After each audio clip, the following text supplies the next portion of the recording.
hanya untuk mereka yang punya logika. Bagi yang tidak punya logika, skip aja.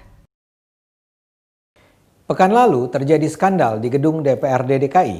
Pelaku utamanya adalah Pemda DKI dan sejumlah fraksi DPR. Oh ya, jangan berpikiran macam-macam ketika mendengar kata skandal. Ini bukan soal skandal seks, melainkan skandal dalam arti tindakan yang salah secara moral dan legal dan seharusnya membuat publik marah. Apa yang terjadi di gedung DPRD pada tanggal 7 September adalah skandal yang memalukan.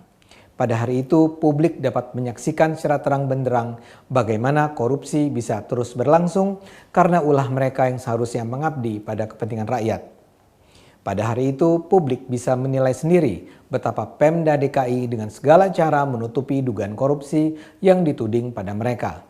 Dan itu bisa dilakukan karena sebagian anggota parlemen yang seharusnya berada pada posisi membela rakyat malah berkhianat dengan menyelamatkan sang gubernur dan para sekutunya.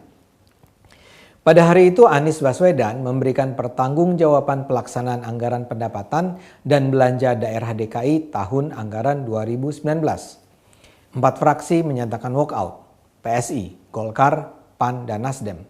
6 fraksi lainnya bertahan, PDIP, Gerindra, Demokrat, PKB, PPP, dan PKS. Karena kehadiran 6 fraksi tersebutlah pertanggungjawaban Anies pun diterima. Apa yang terjadi adalah skandal. Keempat fraksi yang memutuskan walkout punya sejumlah alasan berbeda. Tapi saya akan rujuk saja apa yang dijelaskan oleh wakil PSI karena memang hanya PSI lah yang kemudian menjelaskan secara terperinci alasan mereka walkout. Pertama-tama, Anies tidak pernah mengirimkan dokumen anggaran yang lengkap untuk dinilai DPRD. Ini kan aneh. DPRD diminta menilai penggunaan anggaran belanja daerah selama 2019. Tapi DPRD tidak memperoleh perincian penggunaan anggaran tersebut. PSI bahkan sudah meminta perincian anggaran dalam format Excel agar bisa dibaca secara seksama sejak April lalu. Dan ini bukan permintaan mengada-ada. Ingat kasus rencana pembelian IKI Bond sebesar 80 miliar rupiah pada 2018 yang lalu?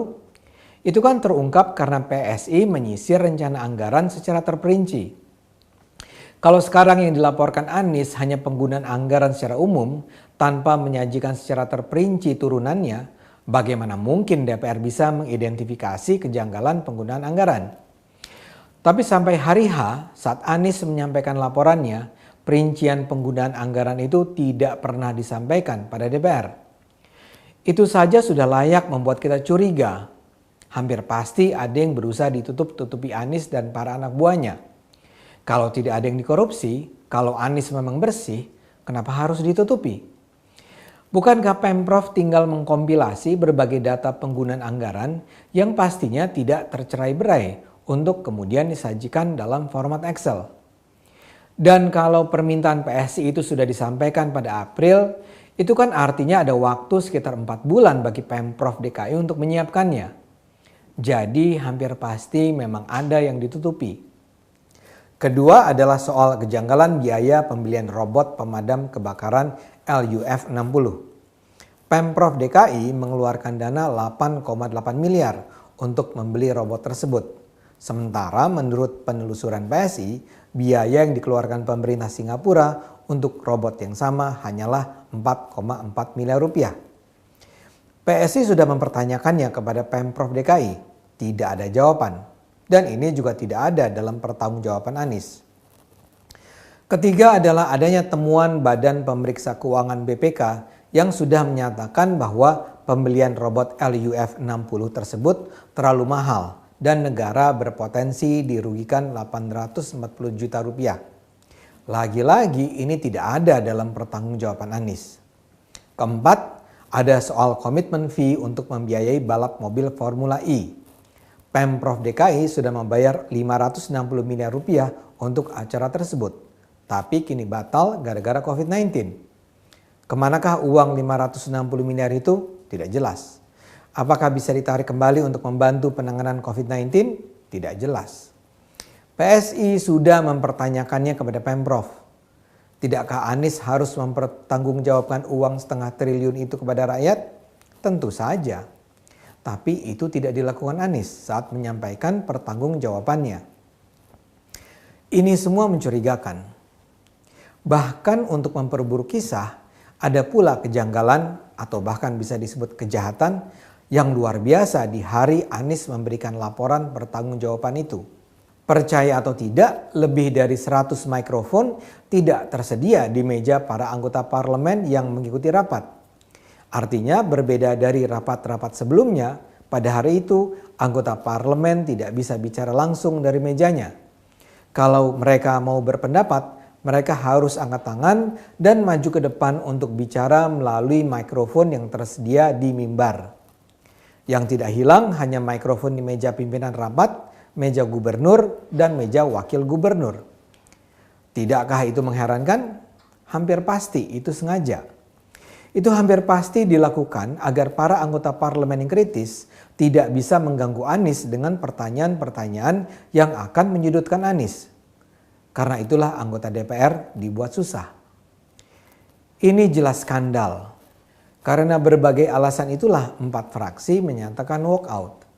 Yang mengherankan ada 6 fraksi lain yang tetap menuntaskan rapat. Dan di bagian akhir mereka bersama-sama menerima pertanggungjawaban Anies. Mereka bahkan bertepuk tangan. Anies sendiri dengan tidak tahu malu membacakan pantun di akhir pertanggungjawabannya. Inilah bunyi pantunnya. Makan rendang sambil tambah nasi, makannya berdua sambil lahap. Dalam sidang yang banyak interupsi, pukulan palu Pak Ketua sangatlah mantap. Tentu saja pantun itu buruk dan luar biasa dungu. Dan bahkan terkesan sekali mempermalukan Ketua Sidang Prasetyo Edy dari PDIP yang seolah memukul palu sesuai keinginan Anies. Tapi pantun itu ternyata disambut gembira oleh para anggota sidang yang masih bertahan. Mereka ketawa bahagia, mereka bertepuk tangan, dan Anies pun melenggang. Di ujung rapat, Ketua Sidang pun bertanya, apakah pertanggungjawaban Pemprov DKI dapat diterima? Itu langsung disambut dengan sorakan, setuju. Ada sejumlah pelajaran penting bagi kita yang ingin membasmi korupsi dari Indonesia. Pertama, Pemprov DKI dan Anies jelas akan melakukan segala cara untuk menutup-nutupi penggunaan uang rakyat. Indikasi korupsi sangat kuat terlihat. Dan Anies melakukannya tanpa malu. Bayangkan, ia dengan arogan membaca pantun yang melecehkan DPR di akhir acara. Kedua, dan ini bisa berlangsung karena dibiarkan partai-partai besar di DPR. Buat saya, apa yang dilakukan partai-partai yang bertahan dalam ruang rapat sampai akhir itu sungguh mencengangkan. DPRD sudah dilecehkan oleh Anies. Anies jelas serampangan. Tapi mereka berdiam diri tanpa mengusik Anies yang jelas-jelas mengkhianati kepercayaan rakyat. Tapi ketiga, ternyata masih ada sejumlah fraksi yang bersedia membela rakyat. Untuk itu, kita harus memuji PSI, Golkar, PAN, dan Nasdem. Mereka adalah partai-partai yang bisa kita harapkan terlibat dalam perang melawan korupsi. Keempat, kehadiran Partai Solidaritas Indonesia memang bisa menjadi game changer dalam politik Indonesia. Anak-anak muda ini menjalankan peran sebagai wakil rakyat sesungguhnya. Mereka sudah bersusah payah minta data penggunaan anggaran sejak April. Mereka mempelajari harga robot damkar dan menemukan kejanggalan signifikan di dalamnya. Dan kelima, skandal ini bisa terjadi karena sistemnya memang sudah membusuk. Bahwa mikrofon tiba-tiba saja menghilang di hari pertanggungjawaban Anies menunjukkan memang ada tangan-tangan tersembunyi yang mengatur agar dugaan korupsi Anies tidak dibicarakan secara terbuka. Ini pasti kekuatan yang besar.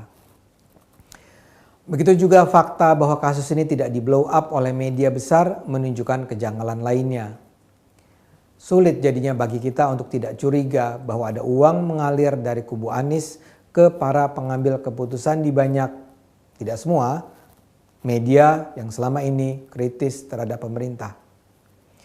Jadi apa yang terjadi di gedung DPRD DKI pada 7 September adalah skandal yang memalukan. Tapi ini tentu tak harus membuat kita berhenti melawan kezaliman dan korupsi yang mungkin dilakukan Anies dan para sekutunya, baik di dalam Pemprov maupun di parlemen dan di media massa. Perlawanan harus terus dilakukan. Saat ini ada 4 partai politik yang membela rakyat. Mudah-mudahan dengan dukungan masyarakat akan semakin banyak partai politik yang bersedia menggunakan nurani dan akal sehat. Kita gunakan terus nurani dan akal sehat kita. Karena hanya dengan nurani dan akal sehat, bangsa ini akan selamat.